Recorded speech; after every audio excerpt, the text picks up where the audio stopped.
Hi, this is Suzanne in Ohio. Hey, I have an in progress project here that I wanted to share. Because I've had so many questions over the last 3 or 4 years about this project, I want to show it in the developing stages.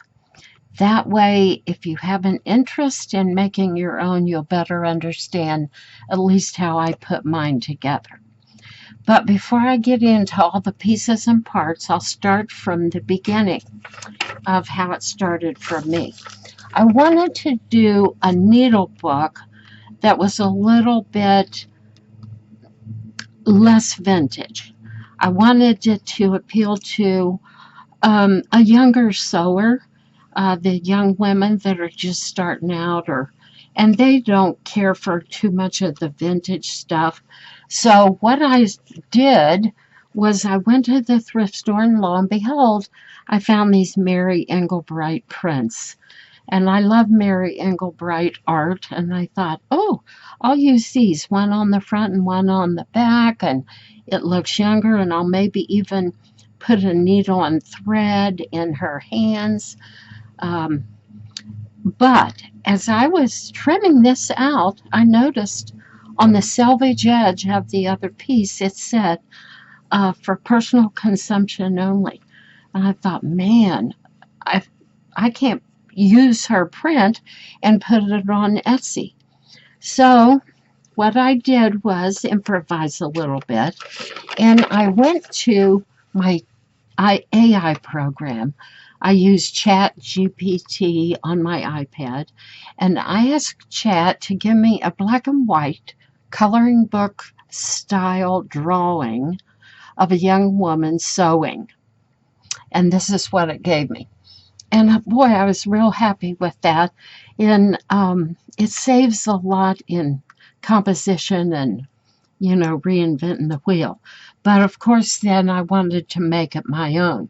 So what I did was I turned the paper over and put it on my light tray to get the basic lines transferred onto this side. And I just started scribbling with a pencil, and then after that, even a micron pen.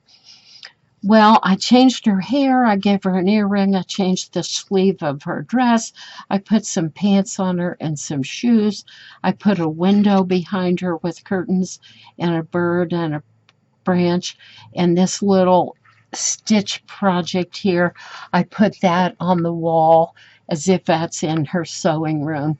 And I gave her a basket of fabric down here and an area rug underneath her chair and sewing machine.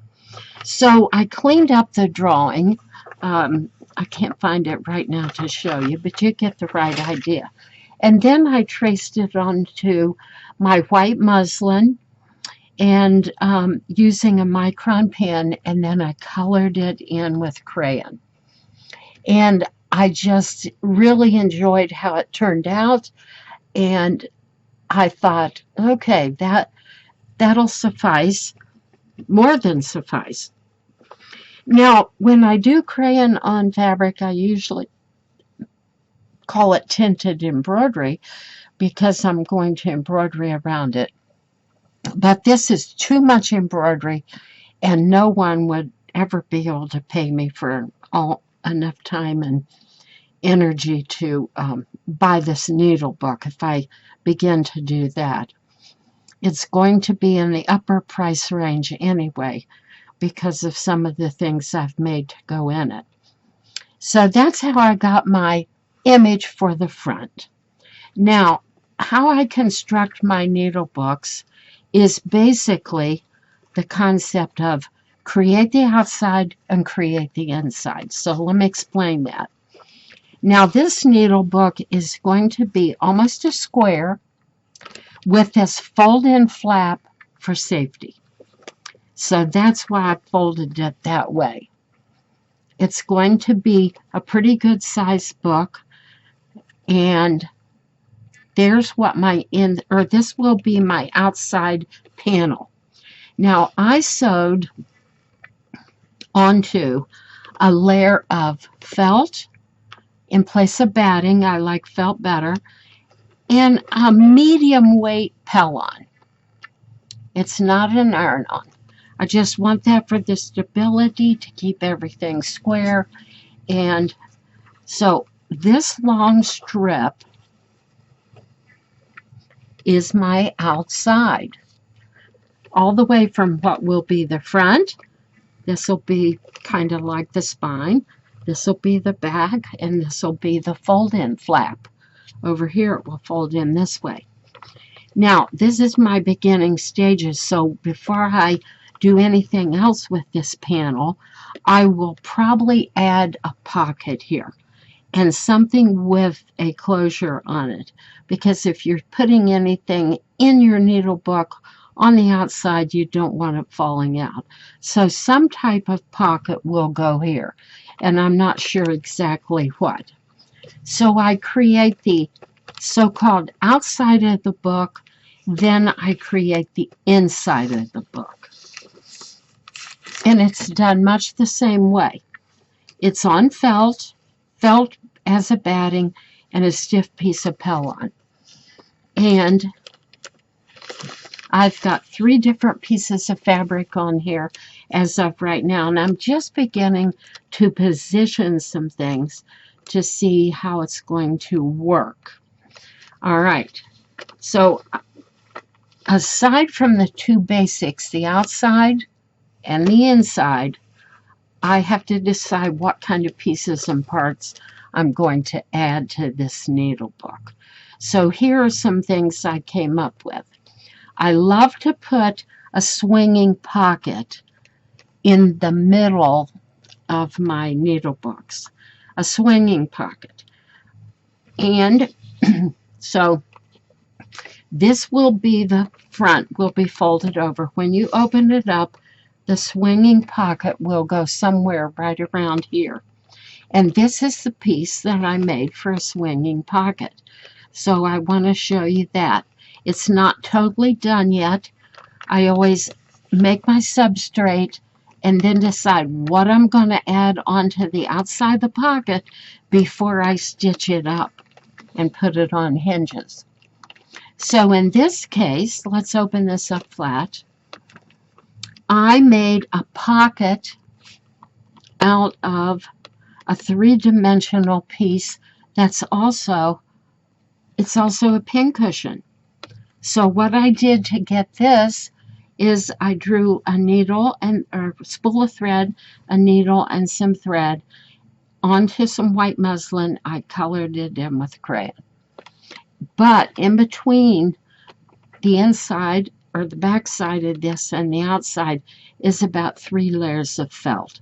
And then I quilted around it. And this will be a pocket also. I don't have it stitched on yet. And it's a fabric collage apple.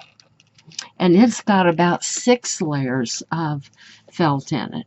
So each one of these surfaces is a pincushion, including the leaf. It will have, or it's got flannel in it and 3 layers of wool plus the fabric collage part.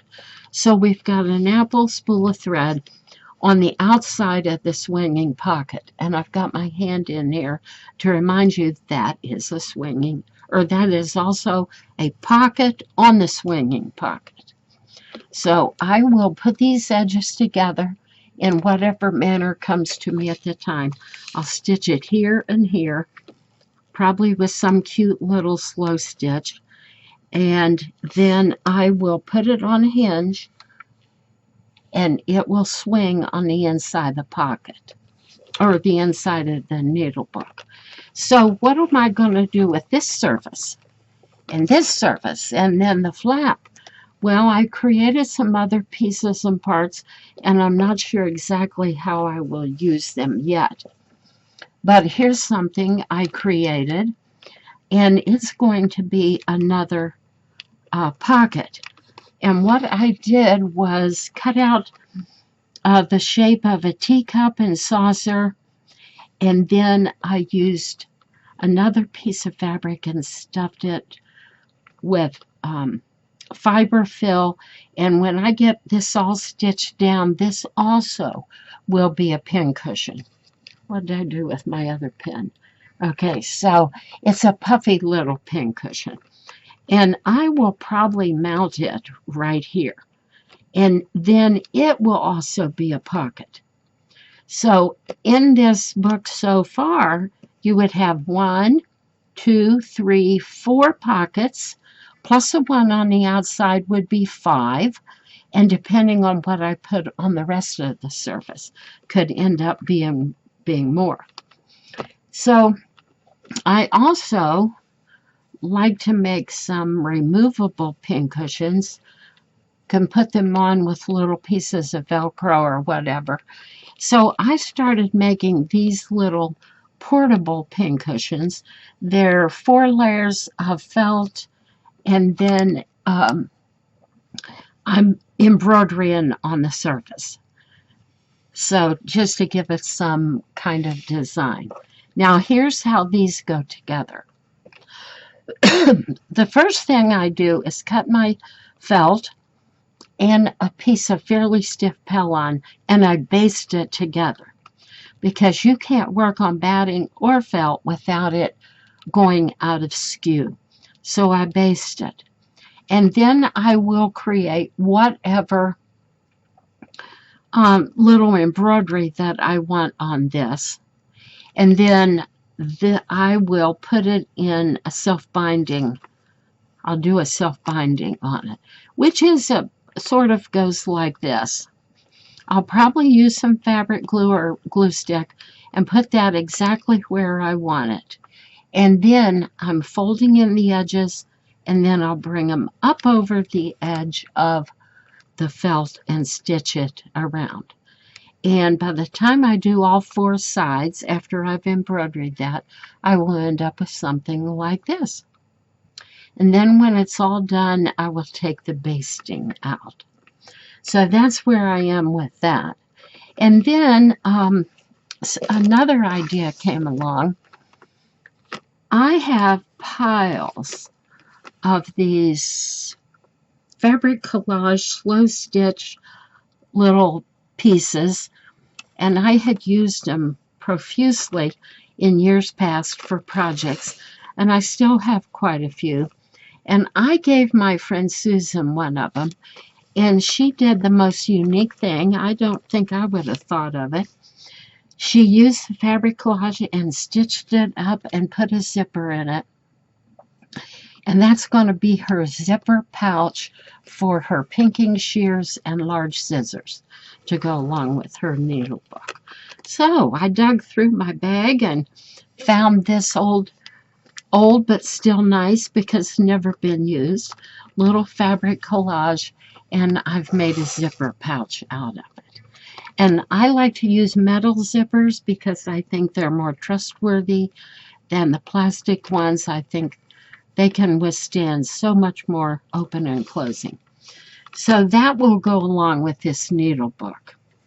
And as you can see, I still have some creative design decisions to do yet.